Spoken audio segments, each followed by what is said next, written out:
Greetings everyone and welcome to Slides. This time around we're going to work with two different add-ons today. So if you'll get a set of slides open like I have here, the next thing we're going to do after that is we're going to go to add-ons. So in add-ons we're going to go get a couple add-ons. You'll notice I probably already have them, but I'm going to make sure you have them as well. The first one we're going to look for is this Slides toolbox right here. If you don't see that show up in your add-on dialog box, you can type in Slides Toolbox and search it out and it'll pop up. You're going to add it over here and click, I believe it says free, and then you'll have to allow, and once you allow it'll end up in your add-ons up here, and you go back to add-ons and we're going to add one more. Okay. The other add-on we're going to add is called Vizzlo Charts, Vizzlo Charts. And there it is, Vizzlo Charts and Business Graphs. We're going to show you an easy way to add charts and graphs to your presentation, and they're already pre-produced. So if you'll add that as well, clicking the free, going through the allows, that'll load up in your add-ons as well. So the next piece we're going to do is we're going to focus on the Slides toolbox first. Alright, so we'll go back to add-ons, and this time we're going to select on Slides toolbox and we're just going to hit open. At this point in time it had an option to upgrade to premium. I'm all about free, so I don't pay for very many tools when I do these kinds of things. So if you want to do that, more power to you. There will be some features in here that you would have to upgrade to the premium to use, so we won't talk about those. And in fact, I'm only going to show you a few of the tools. We're not going to go through everything. I'm going to leave some of it up for you to decide. I'm going to show you the ones that I think are pretty cool and that can help you out. So to do that, the first thing I want to show you is removal tools. Before we even get started, let's say you went through, you created your whole set of slides, and then you wanted to eliminate some things specifically out of your slides. Well, the easiest way to do that, like for instance, if you had a bunch of blank text boxes and you couldn't see them, I know that happens a lot. Same way with shapes or your students, if you wanted to show this to your students. Those two things are really handy to get rid of things that you don't need. And you can just select what you want to get rid of and you can click remove and it'll disappear. I'm not going to do that because I want to use these toolbox or these dialog or blank text box up here, so I'm not going to remove it for now, but that's just a neat, handy tool that you won't generally find up here in your toolbar. The next thing we're going to talk about, and probably one that I feel is just a fun tool, but something to add. Like we have experienced with our docs and our spreadsheets already, if you watch the extra spreadsheet video, there's some casing that you can do with this Slides toolbox that you don't necessarily get with the toolbar up here. And then they have the standard stuff like bold, italics, some exponents if you need to put some math stuff in. You can change the color of your font, and then you can highlight it as well. More than that, again, font sizing you can do as well, alignment you can do, but I want to focus on this item right here first. I thought this was pretty cool. You can create what's called a rainbow text.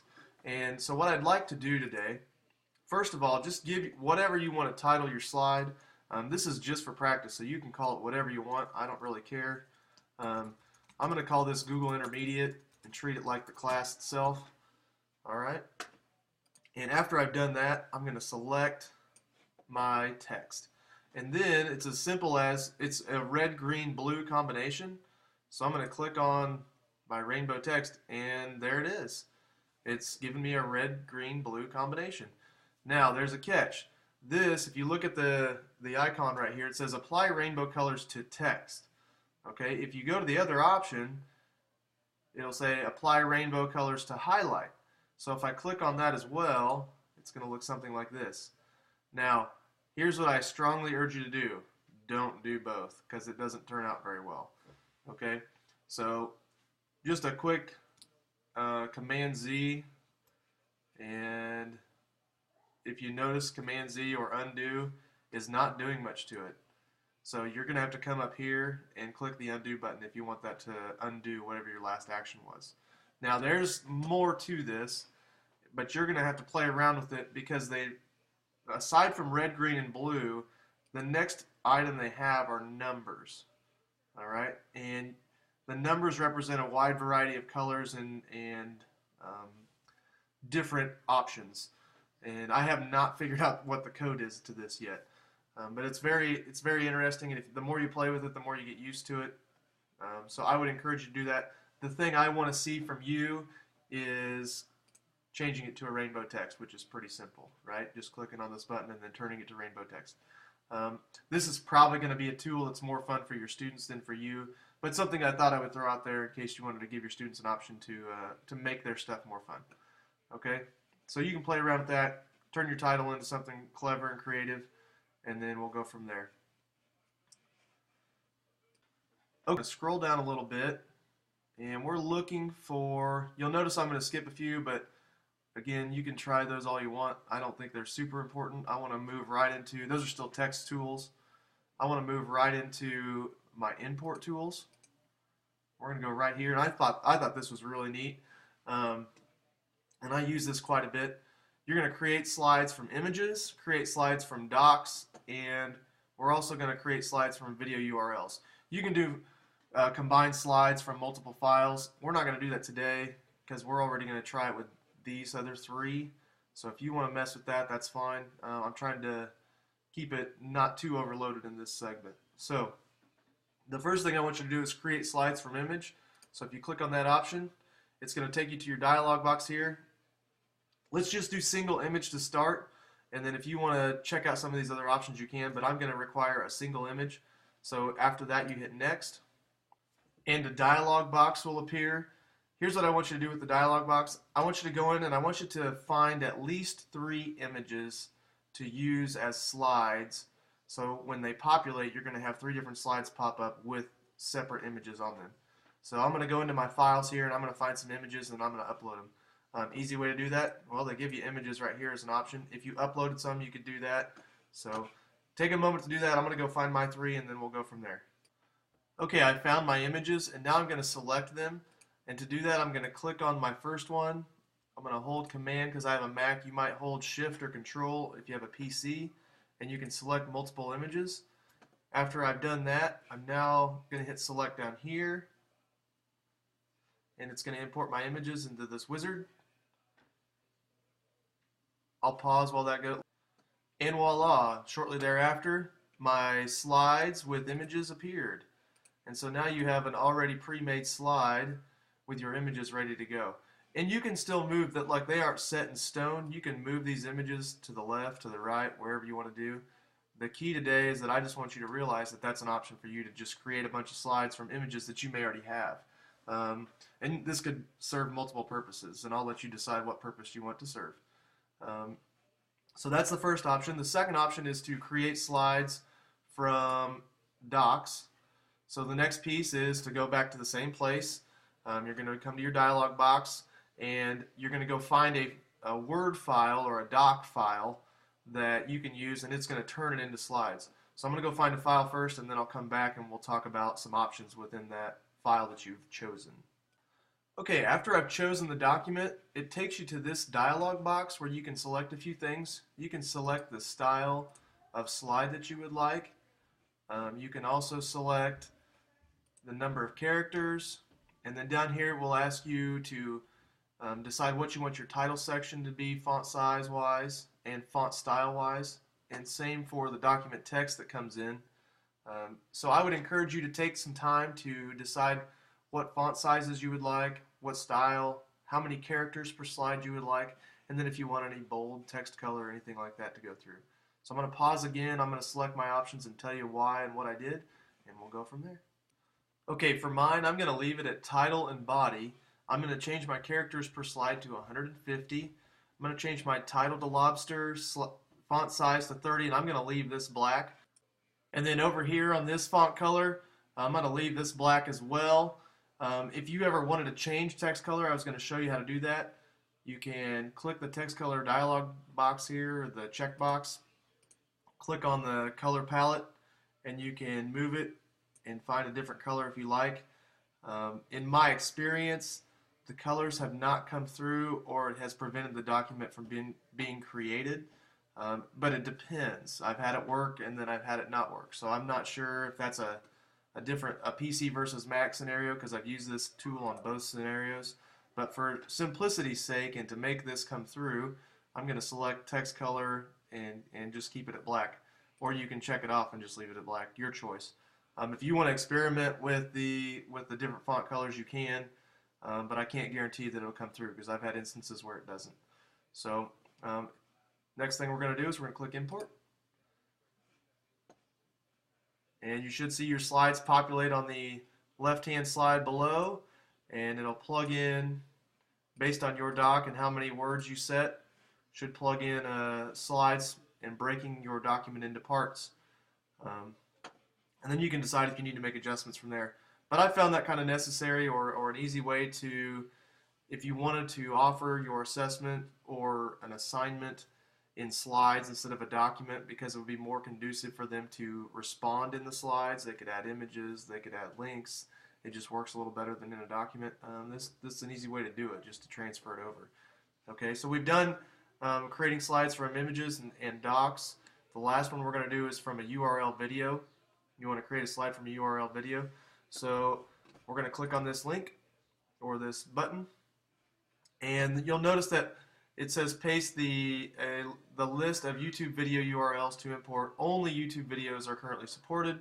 So at this point, I want you to go find a YouTube video, anything that you want, and paste the link in here, and then click import, and we'll go from there. So I'm going to pause and find my own. Okay, I found my video. So the next piece we're going to look at is pasting it in and importing it. So here we go. Let's see what happens. All right. Underneath your last text slide, you should see your video has been imported. I had an opportunity to do a skit with Wayne's World this last week, so Wayne's World is the video I chose. It just happened to be fresh in my YouTube listings. So if you get it pasted in, the next thing you can do is test it out. You can hit a little play, see if it'll work. Clearly an instant classic. I won't make you watch the whole video. I just wanted to show you that right here on the slide, that's a great way to incorporate YouTube videos and an easy, fast way to do it. All right. Okay, we're ready for the last few things to look at in this slides toolbox. So just like you have import tools, there's export tools as well. Just to give you a quick look, I'm not going to have you do anything with this. I just want you to see it. You can view/download the outline of text if you want to look at a listing of what you have in your slides. You can export them as different picture files. Maybe you created a big slide full of a season's worth of images because you're doing an activity. And you can export those as separate images and print them out from there. Sometimes printing through slides or PowerPoint is better than Word and those kinds of things because you can manipulate the image easier. And then you could always export slide images into their own separate scenario. Maybe you received a set of slides from somebody else and you just want the images. That's a big good reason for that particular tool. Some other tools, we already did import. Chart tools are down here. Really, it's just going to refresh any charts that you have in there. Not a big tool. Image tools, just like any other image options, you're going to be able to manipulate, resize, reposition. You can rotate it if you want as well. That's pretty straightforward. Some object tools, same scenario, but you have some colors and fill-ins as well. Also weights. The last item is page tools. This is a nice feature. You can add a table of contents. I'm not going to have you do it today because we're just kind of playing around with this. If you want to click on the button, it'll put it at the top and it'll show you a table of contents. The one thing you're going to want to understand when it does it, when you look at it, it'll have the slides with text as a part of your content, as your table of contents. But if you have slides that don't necessarily have anything on them, like they're blank, it'll leave it out. So if you do that, make sure you have content on all your slides before you hit the table of contents slide. And then you can always shuffle the order. Maybe you have a quiz that you're giving on this and you want to shuffle the order of slides real quick. That's pretty handy to do. So just throwing those items out there for you. You don't need to do those. The last thing on here as far as the toolbox is concerned is the uploading a slide as a URL video or a YouTube video. Okay, so the next thing we're going to do is we're going to go to Vizzlo charts. So I'm going to close this dialog box. We're going to go to add-ons again. We're going to go to Vizzlo charts and business graphs, and we're going to insert document, or maybe it says create, or maybe it says start or run. Some of you who when you first get this app, you aren't signed into the application, and you'll have to use your Google ID to sign up for this. So go ahead and take the moment. I'll pause the video. Take a moment to go sign in and go through that process. You'll come back to this window and you'll have to close and open again. It was kind of a tireless process, but it's worth it in the end, I promise, or I wouldn't show you the application. So do that real quick and then come back and we'll talk about creating a Vizzlo chart. Okay, we're back. Hopefully you were able to sign in and you were able to get your Vizzlo chart going. So the next thing we're going to do is we're actually going to create one. You should have a dialog box over here that pops up when you open Vizzlo charts now, but you probably don't have anything in it because you haven't made one. So we're going to go up here to New Document. It's the little plus with a little flip there. We're going to click on New Document, and it's going to take us out to Vizzlo, and it's going to have me sign in. Yep, I'm going to sign in with my Google. I'll pause till it makes. Okay, once you're in Vizzlo, this is an enormous amount of chart options that you can use. And everything in here is like a template that you can use to change and manipulate and adjust according to what your needs are. So I'm going to select the first option here, a timeline option, just to give you an idea of what it looks like. And you don't have to do this one. You can pick any one that you want. And you'll notice on the outside here they have other examples of other timelines you can do. So if you go to Create Now, with whichever one you're going to choose to do, you can choose this one. You can do the same one as I've done. Now you're going to get in here and you're going to have some options. All right. Excuse me. The watermark is going to stay in the background because it's free. If you want to remove watermark, you have to upgrade, just like everything. I'm not upgrading anything. I don't care if the watermark's back there. I just want to use it to maybe have my students do a timeline here. Okay, so the next thing we're going to do is we're going to go through each step and how to add things and subtract things and make things look like we want it to look. Alright, let's take care of the simple things first. When you're working on your scenario here, you need a title. So let's add a title there. And if you want a subtitle, that's fine. If you don't worry about it. So I'm going to pause, update my title. Alright, we're going to continue changing information. The next thing we're going to do, if we're making a timeline, we need this timeline to say what we want it to say. So I'm going to space some things out here just by clicking and dragging on these items. Looks like that's the end of that. So the first one, I'm doing the Google Intermediate Fall 2018, and I'm going to do a rough estimate of the schedule for this class this year. So I want to change this first title to Start of Class. And then I'm going to come underneath and type October 1st.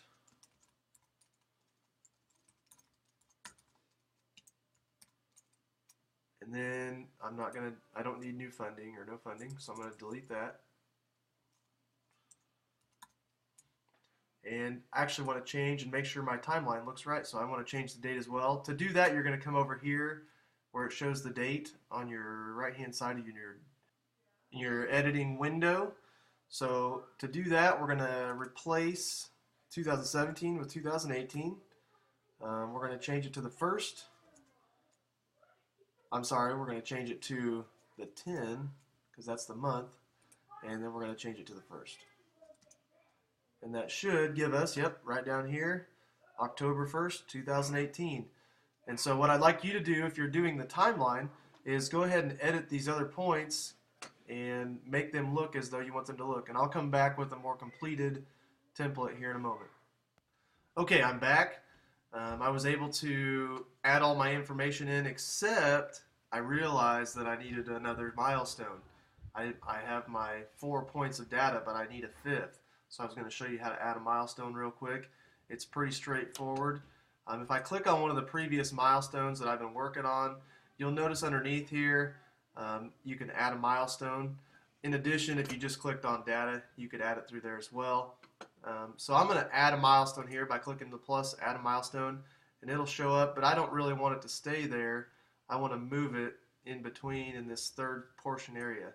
So you'll notice in my fall 2018 I have a timeline for maybe how class would lay out if you were to complete it. And so start of class, first 3 weeks, 6 3 weeks, and some descriptions on where you should be.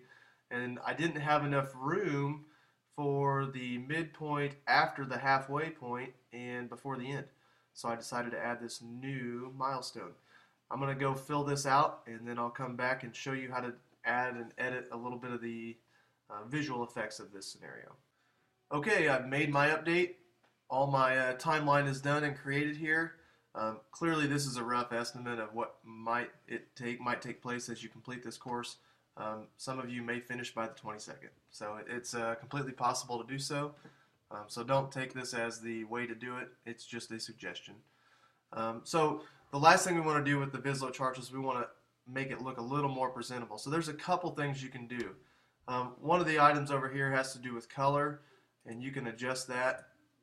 You can change the colors, or you can go to custom colors and change the colors of the dots that are here, or you can change the complexion of the entire scenario. So go back to appearance up here at the top, and to do that, they have stock themes that they have created, and so this is, unless you get the upgraded version, this is really the way to go as far as changing the themes. So if you click on the brush here, it's going to give you some options to select some colors and some different options there. I'm going to let you play with that and go through. There's a whole slew of things that you can choose from. I'm going to hit OK or cancel because I'm not going to make a whole lot of changes today. If you click on the business blue, if you don't want to go that detailed, there are other stock full-length scenarios. So that was like some stock colors. These are actual template style changes that you can make. So if I selected Christmas, for example, that's what it would look like. And it even changes font styles and all that to go with it. So, and it's got a little snow falling in the background. It's kind of cool. And you can mess around with these and kind of check them out and see what else they come up with. They've got some pretty neat stuff, I think. And it's, it makes it look good, and you don't have to do much with it. So that's kind of one of the reasons I was showing you Vizzlo, because it can make some pretty cool charts that you maybe didn't think you could make before.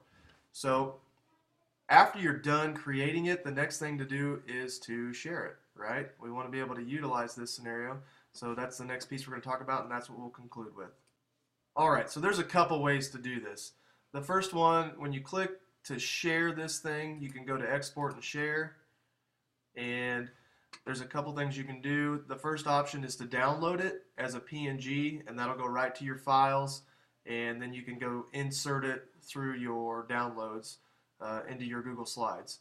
The second way is to click share in the middle here, and you can email it to yourself or create a link, and you can copy the link and send it to yourself. All right, I would, now it's copied to clipboard. I would like you to copy the link and paste it into your slides. So I've copied the link. I don't know if you saw that, but if I hit create link, it'll create a link, and then you click on the link itself and it'll copy it to your clipboard. You go back to your slides, create a new slide, and we'll paste it in there. Command V, and there it is. Okay. Now, it doesn't show up as an online file unless you hit spacebar after it. So that changes it to a link after you hit spacebar. If you select it and it brings up this option here, you can click change, and you can rename it on the top in the text area, Vizzlo chart. Okay, and then you can hit enter, and that way I know you have a Vizzlo chart in your set of slides, and I can access that and take a look at it to make sure you made it. The other thing you can do, if you don't want to paste the link, if you want the actual file to show up, you can go back to your Vizzlo chart, and after you've downloaded it, you can insert it that way. Okay, I don't care which way you do it. You can insert the link however you choose, whatever your preference is. That's totally on you, as long as I can see it and notice that you've made one. Okay. Other than that, that's it for slides at this point. Pretty straightforward, pretty simple stuff, but fun ways to make some changes. Don't be afraid to go check out more of those templates in Vizzlo. They have an incredible amount. I highly recommend you go take a look at the extra ones that they have made. There's some pretty cool stuff out there. To give you an example, here it is. In my previous lookings, I went through and found other people's Vizzlos, and this one in particular, this Last Jedi Star Wars comparison, they have random things out there all over the place that you can take and manipulate to make your own, and they have really cool graphics. As you can tell, it has yellow and red and all these different color patterns. I'd highly recommend you showing this to your students and having them make charts through this add-on, because it's pretty convenient and it makes them look really cool. Alright, that's it. Video's long enough. Thank you guys for paying attention and working through this. The next thing you're going to get, and the last thing for the class, will be Google Forms. We're going to make an interactive form. Alright, take care and have a good one.